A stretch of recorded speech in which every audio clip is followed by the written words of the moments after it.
The East African region now. Zooming into this region, we speak to journalist and team leader at Grassroot Journalism Kenya, Dennis Beru. Dennis, how are you on this particular Tuesday? Good morning, Asanda. I'm well. I hope you are doing well in South Africa. We're doing very well. It's spring, so we happy. I'm happy. I'm not a winter person at all. Same here in Kenya. Great. Okay, so today on our East Africa Wrap, we start with the African Union Chair welcoming the signing of the revised electoral framework agreement in Somalia. What does this agreement entail, and what has been revised as far as it's concerned? Thank you so much, Asanda. Of course, the AU chairperson, Mahmoud Ali Yusuf, he welcomed the signing on 25th August on the agreement of the revised electoral framework between President Hassan Sheikh Mohammed of the Federal Republic of Somalia and on one with one political wing that the Salvation Forum, which is now the Somalia's main opposition alliance, and of course this is now paving way for the election of the upcoming federal president and member of parliament of Somalia. Of course, he also called on the all the signatories of the agreement with its scrupulous implementation. He also urged all Somali stakeholders to extend full support to the consolidation of these political achievement and resort to dialogues in consensus in case of any revolving or issues arises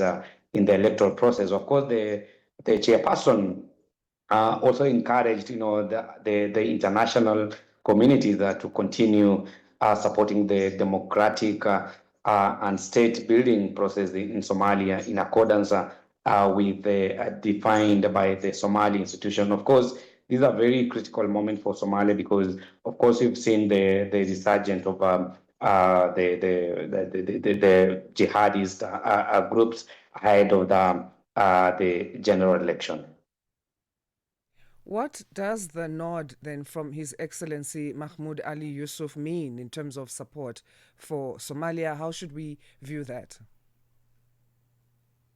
Of course, this is the first task that at the political at the election level where Mahmoud pledges, unwavering commitment to ensuring that, of course, Somalia will have a free and fair election. Of course, uh, the people of Somalia really need peace and security and stability because this is a country that has had, quite a number of insecurity issues in the recent past. And of course, calling out, all the signatories to the electoral, process is a wake-up call to other leaders from the Horn of Africa to ensure that, of course, they support this process in Somalia because we want to see a smooth and transparent federal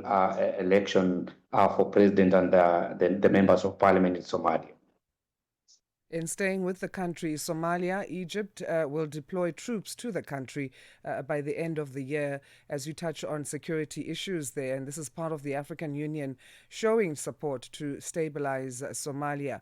Does the Egyptian military have the adequate training and capacity to ensure that this mission is a success, in your view?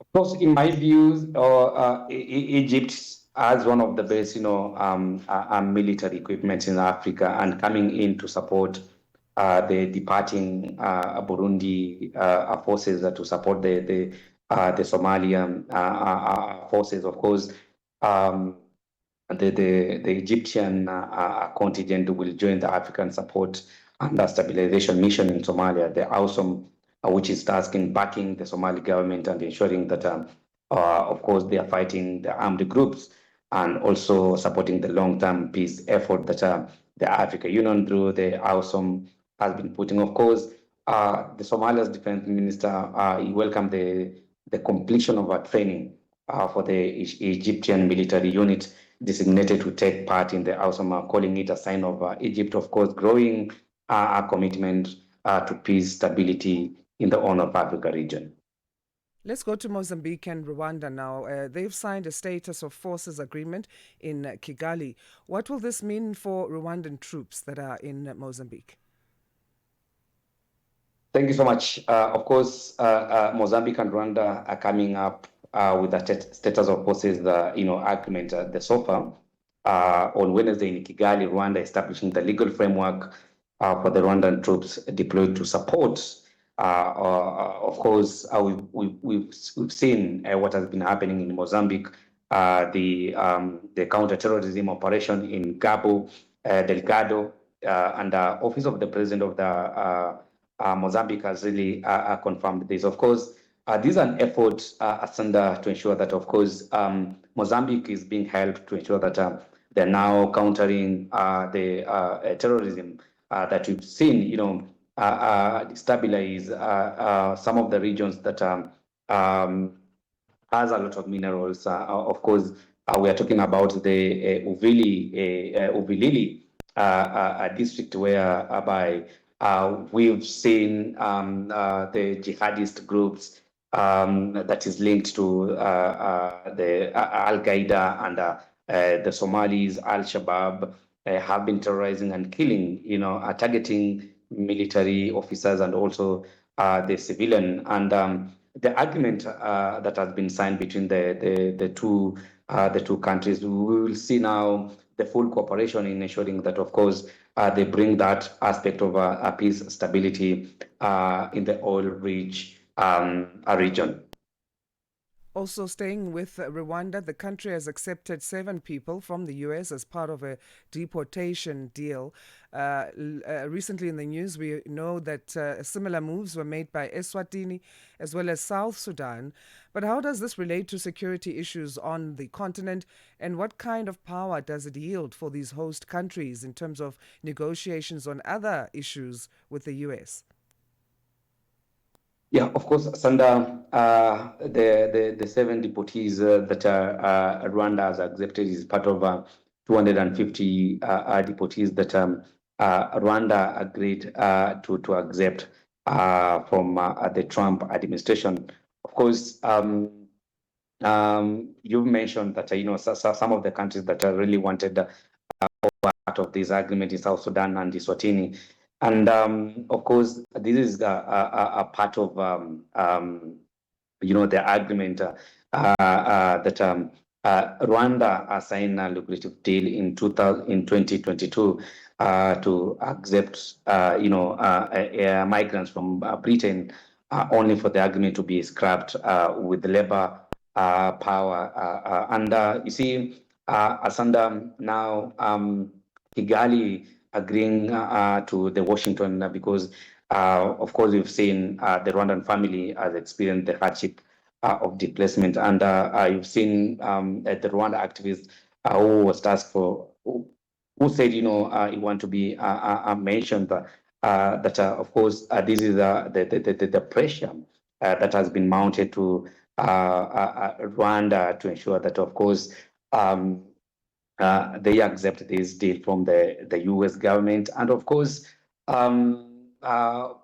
we've seen the peace talks between the DR Congo and Rwanda for the backing, the M23 is part of this conversation because, of course, let us give you the deportees so that now we can now ease those the sanctions because, of course, you are backing a rebel group in DRC. So this is just part of ensuring that, of course, Rwanda is now,